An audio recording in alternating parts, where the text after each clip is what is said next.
തരുക്കളിനിടയിൽ ഒരു നാരകമെന്ന വണ്ണം വിശുദ്ധരിൻ നടുവിൽ കാണുന്നേ അതിശ്രേഷ്ഠനാമേശുവിനെ.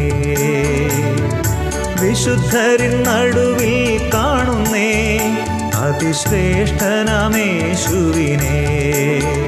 വാഴ്ത്തുമേ എൻ്റെ പ്രിയനെ ജീവകാലമെല്ലാം ഈ മരുയാത്രയിൽ.